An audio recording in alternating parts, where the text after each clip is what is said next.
All right. Good morning. Hello, everyone. It's your boy, Jay Viney, kicking off the...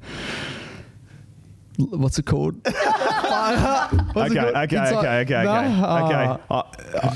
gave you the chance as our new co-hosts, yourself, Lil Mithen. Good morning, Lil. Morning, Clint. To open the show.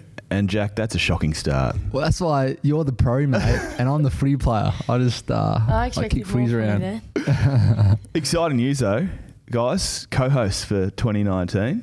I'm wrapped. Are you looking forward to it? I am indeed. It would be nice to hang out with you two more often than not. Big addition to the podcast. Absolutely. Hey, as co-hosts, you've got to go hard.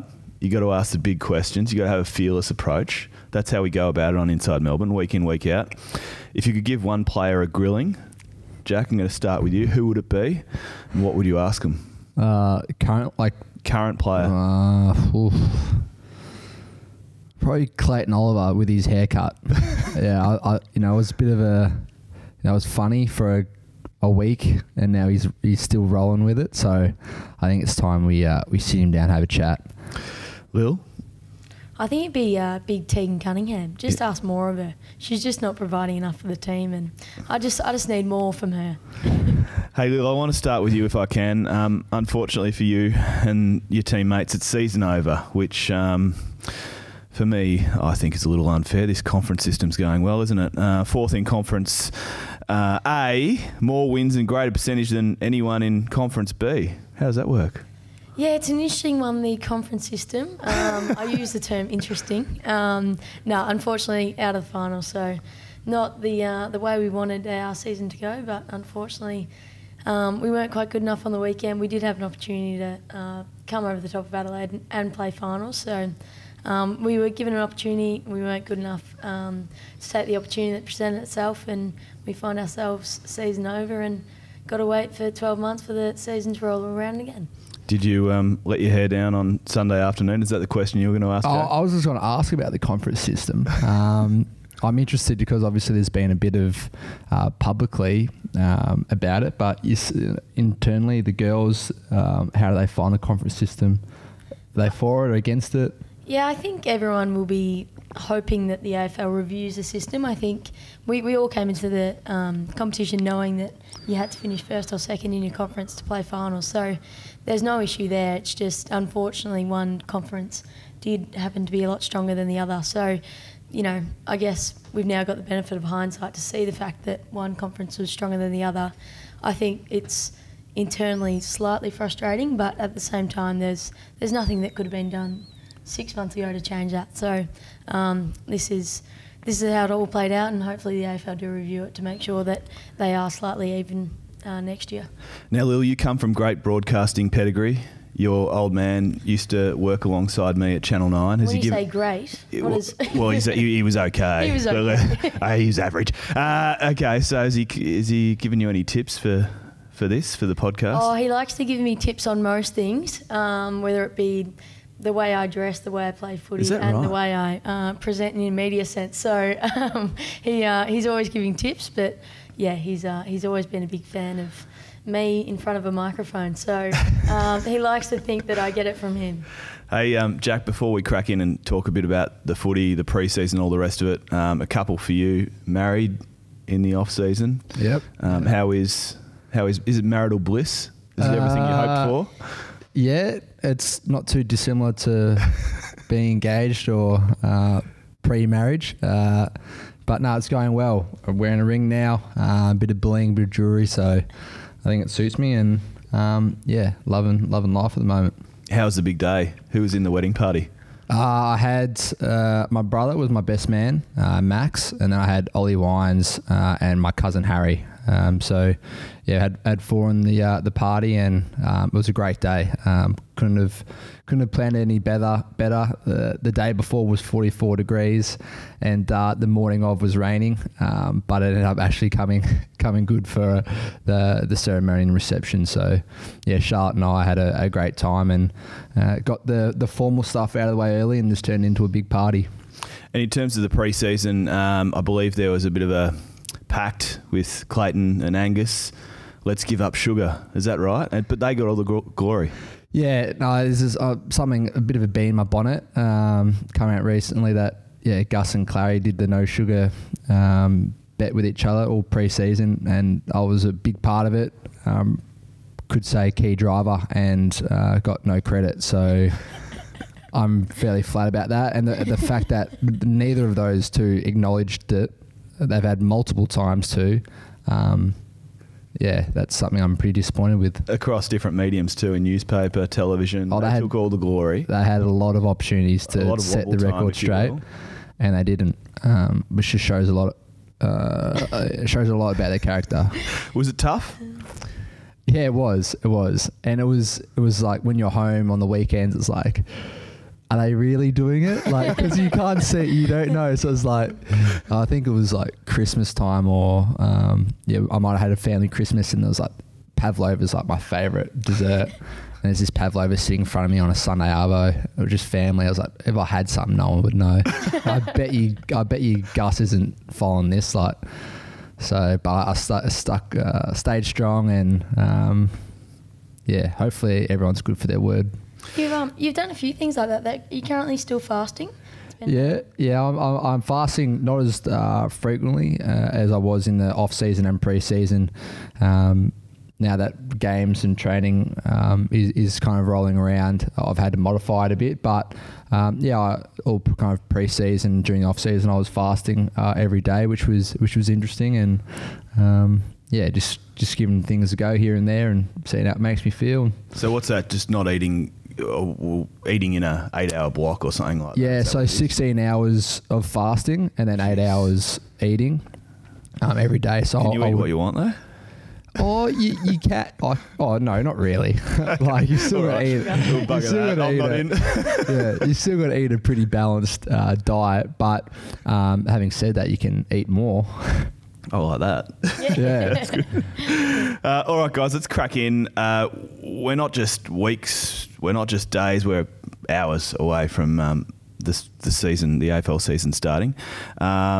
Lil, looking in and being around the place, what are your thoughts on the boys and how they've been shaping up for the pre-season?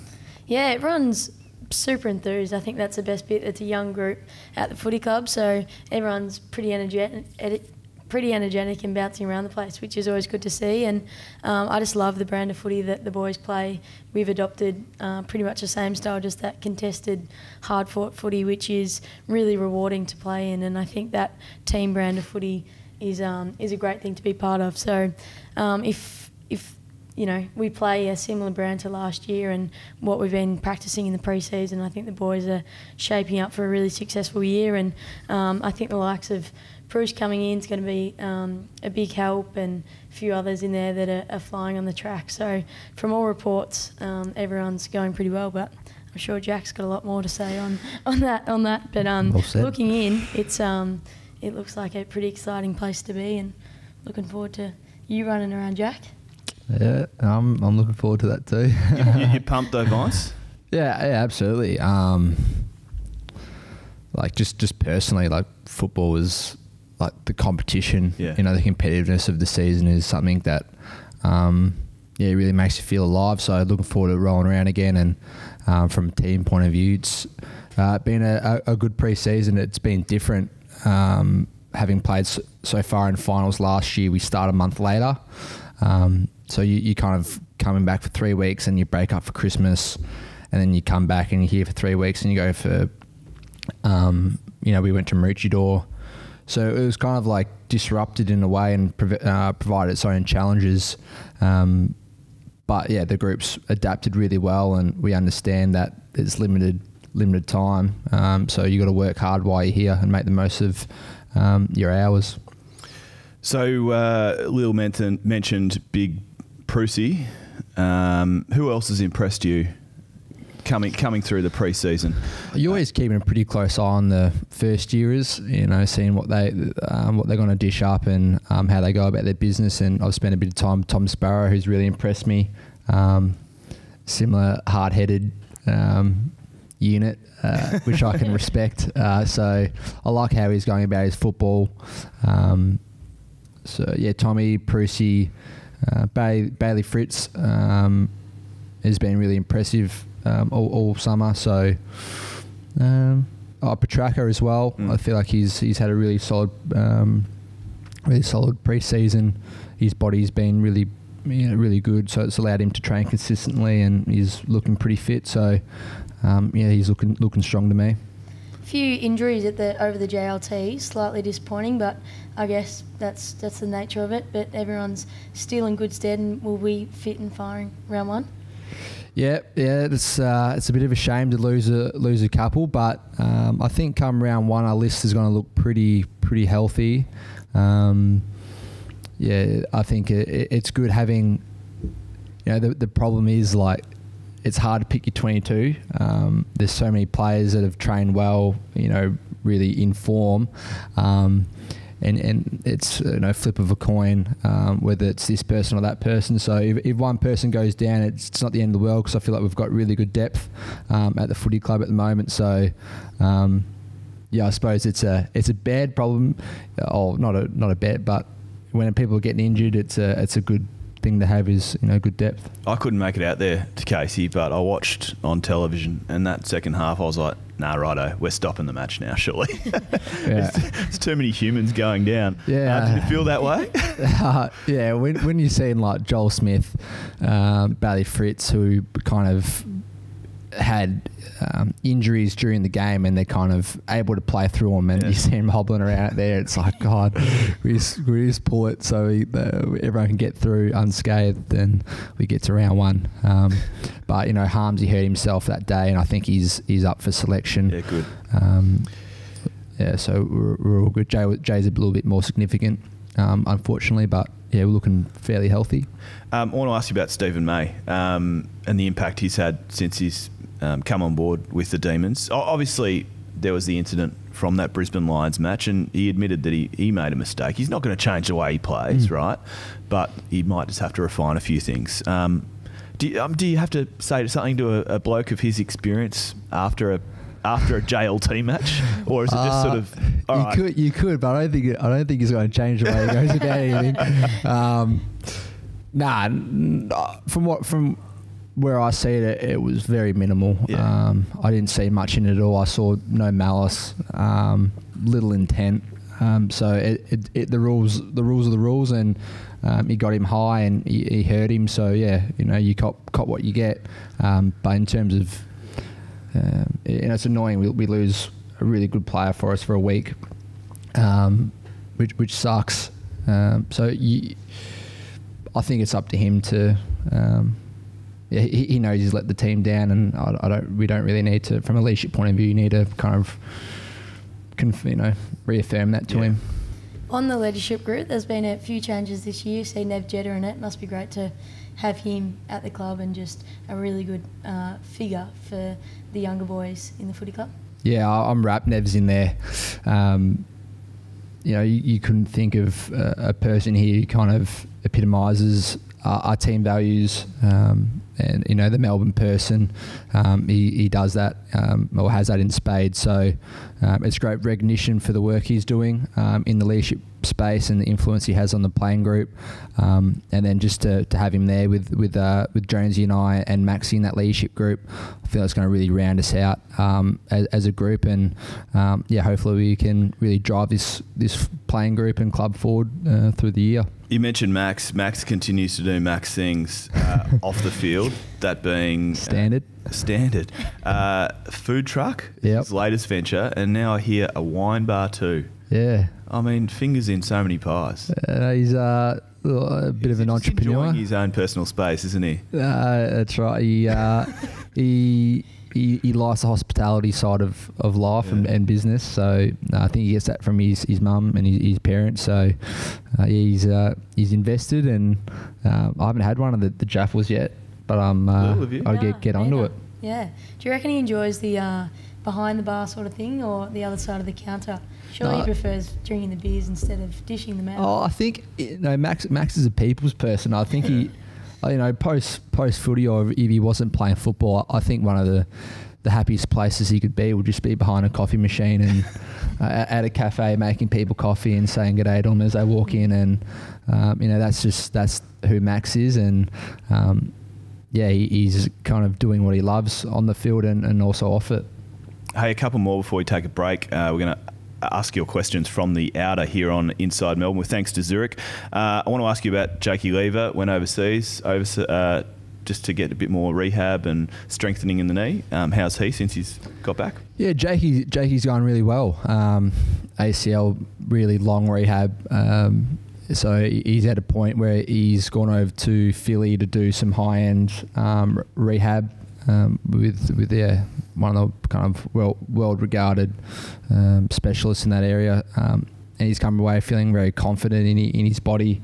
It was hard over there. It's kind of only a week program and he gets pushed to his limits, but you kind of come back thinking with a whole new level of confidence in his knee and his direction. So it's good for him, and also that program is something that I've was suggested by the physios, that something that I might try and do at the end of the year maybe, even though I don't have an ACL, but just with my body and the trauma I've had over the last couple of years, being able to do a high-end kind of rehab program like that,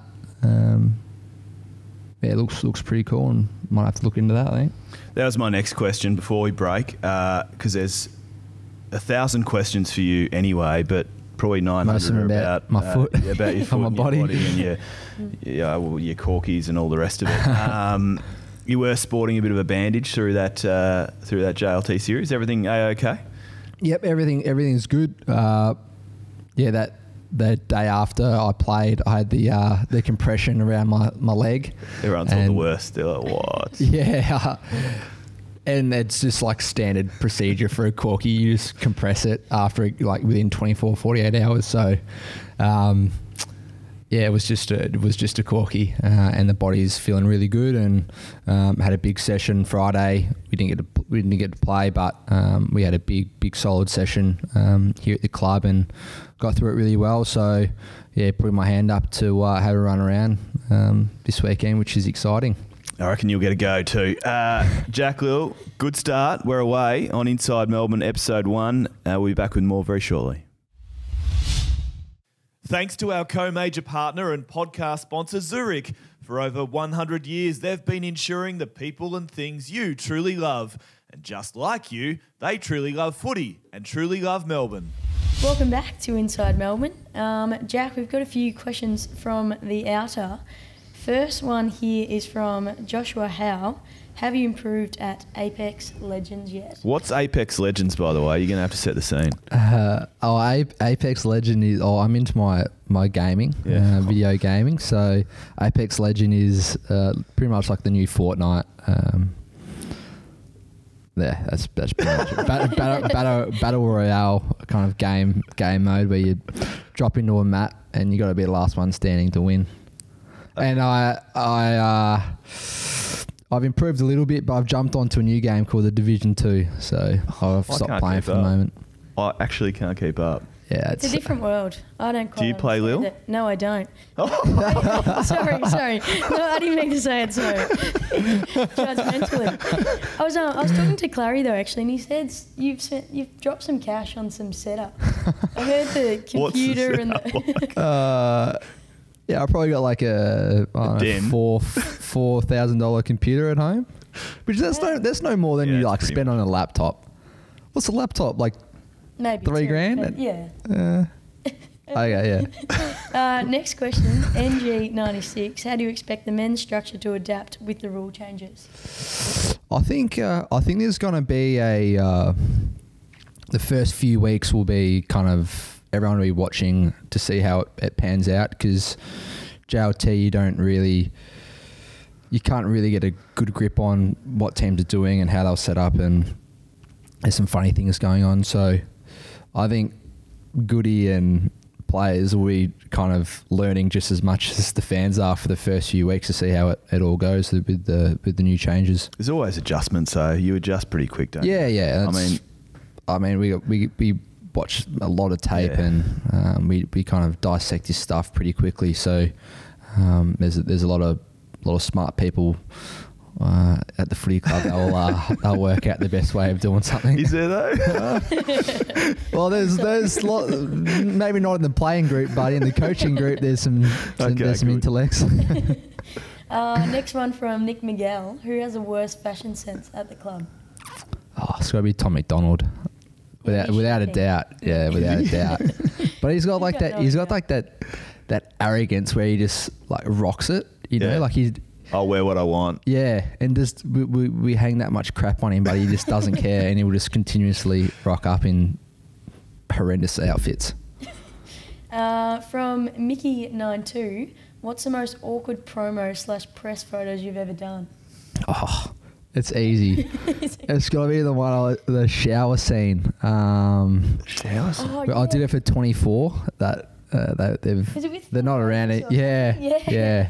Shower. So if you want to laugh / cringe, go watch that. Shower. I think it was for like Reese Plumbing with 24, and yeah, it's something I wish would got buried deep into the internet. I don't think I'd be very comfortable doing it. When they sent me the brief, maybe that could be our promo for 2019. Get more people listening. Yeah. It was rare. Hey, Port Adelaide first up. Your good mate Ollie won't be playing. You didn't go skiing with him. I was a driver. Nah.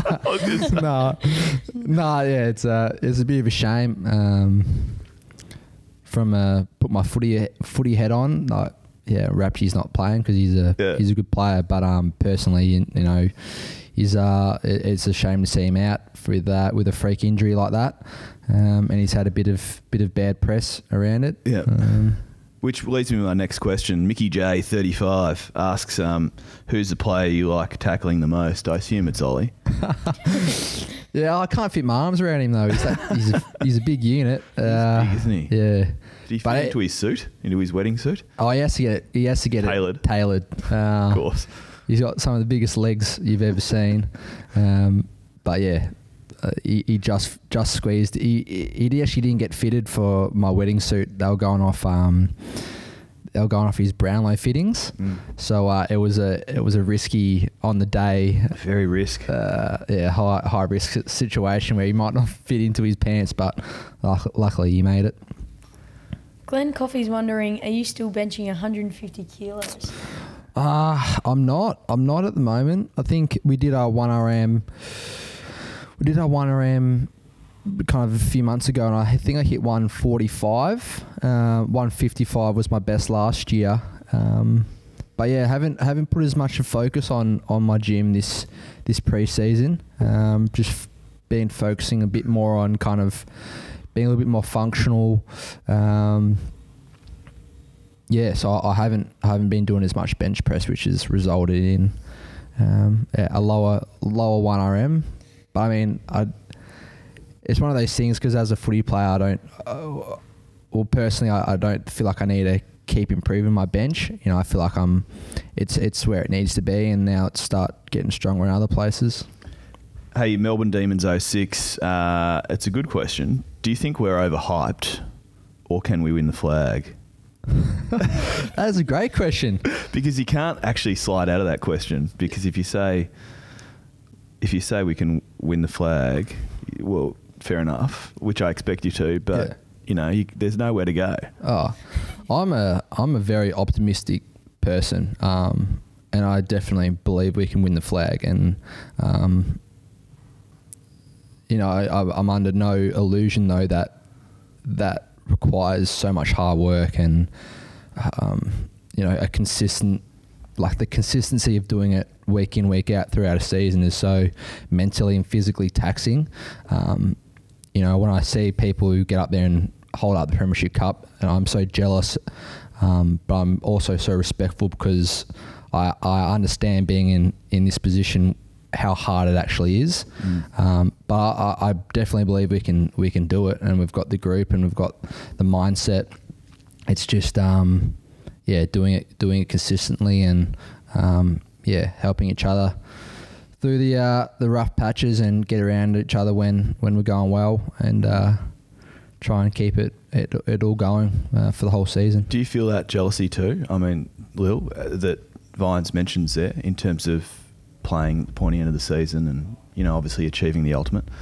Yeah, jealousy's not a bad word for it, but it is really tough when you see other players holding up a premiership cup which you think you deserve just as much as them. It is really difficult, and it's all what we're in the game to do. It's to strive to the ultimate, and when you fall short, it's hard to take, and I guess at the same time it's a real motivating factor for the off season, just to do every little thing right to make sure that you're giving yourself the best opportunity to do so. So it's never a good time, grand final day, when you're not in it and you're watching someone else live out their childhood dream. So hopefully that's us someday soon. Yeah, even in watching the Super Bowl, watching New England Patriots win the Super Bowl, like I just got so envious of that. Like they just look like they're having the best time, and like you couldn't imagine the sense of fulfillment that they've achieved again and again, let alone just winning it that year. But it's something that we're definitely striving to get to. Hey Lil, have you got a few more up your sleeve? I want you to bring us home strong here. You've thrown me under the hammer here. Throw you home I did strong. see one from Christian Jacks. I saw that on the other page.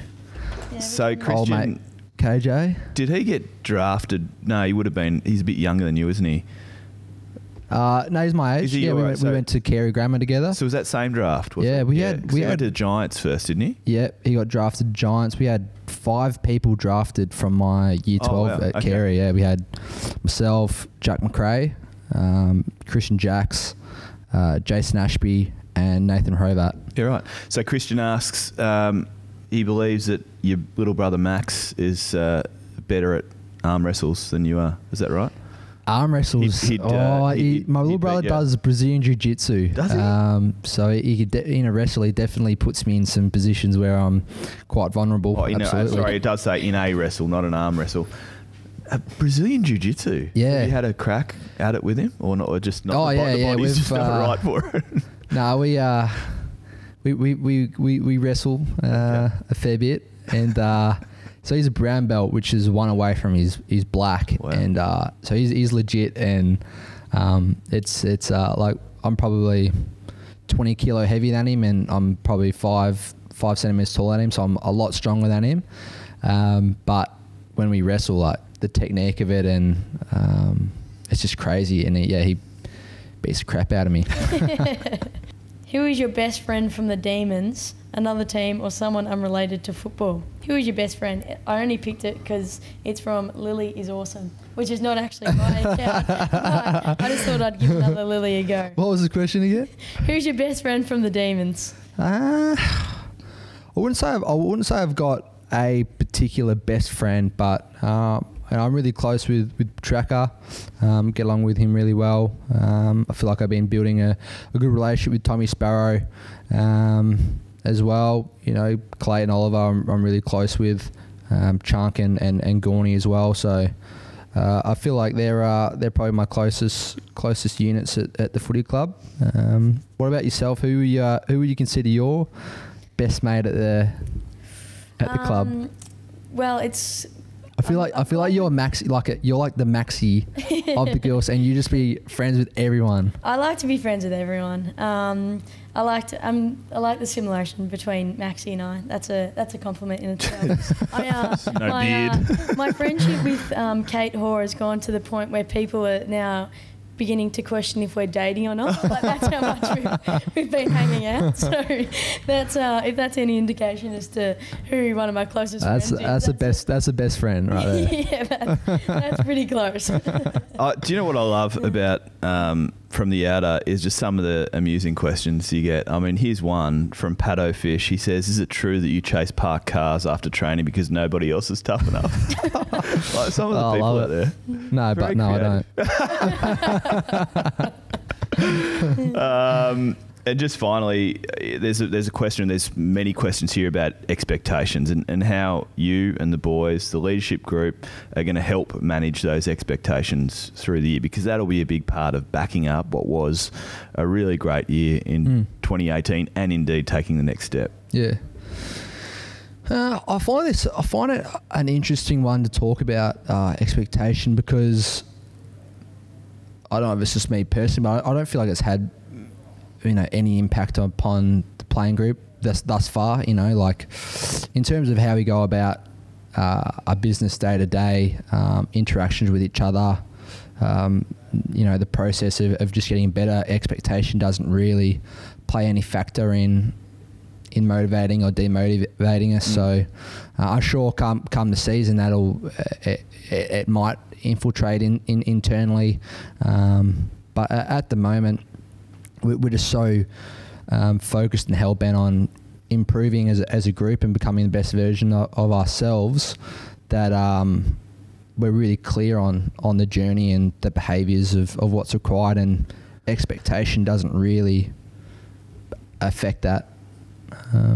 So it all starts Saturday afternoon. Yep. No doubt the message to the Melbourne faithful is come one and all, as it was during those finals, those back-to-back Friday nights, just packed to the rafters. We want to see as much red and blue there as possible. What's your message to the Melbourne supporters out there who are bracing for a big year? Port Adelaide first up. It all starts Port Adelaide Saturday at the MCG. So come along, support us. And we'll try our best to put on a good show, get off to a good start. But the impact that the crowd and the fans have on us is huge. I'm not sure if you saw the piece Goody, the media piece the club put out with Goody talking about the fans and stuff. So that's all 100% genuine, and the more people we get there supporting us, the better. It was really special. Oh, it was, I mean, as someone who's grown up immersed in all things Melbourne, that must have been. I mean, I spoke to your dad in Perth, and he was really emotional. About it. Oh, I mean, and that was before the match, by the way. It's football clubs are beautiful things. It gives people purpose and connection, and to have so many people invested into one club, we all ride on the back of the highs and lows, and we're all on the journey together. So it all kicks off on Saturday, and let's start the journey together, I suppose. I think this Inside Melbourne co-hosting combination might get us there this year. Oh, so, yeah. I think we're going to play a massive part. I think it could be the key. Absolutely. Who should we get in the hot seat first up next week? Who do you reckon? I want someone that's like you wouldn't expect, but you'd get good value out of. All right. Well, I want you to have a think about that, Lil. Anyone on your hit list? Oscar Baker. I'll throw up Sauce. Okay. From the girls, you'd probably want to bring in. I like the idea of sort of under the radar. Yeah. Maybe someone like a Cat Phillips. Okay. Yeah, it should just come along with some witty one-liners every now and again and just make the people happy. Well, I hope you're both going to bring plenty of witty one-liners in 2019. Great to have you both on board, and we can't wait to hear your input. Thanks, Clint. Thanks, Stannis. Do you want to close off the show, Vines, because you had so much success opening? Yeah, I remembered the name of the podcast, Inside Melbourne. Closing out. It's been a pleasure. Thank you all for coming. Have a good day. Goodbye.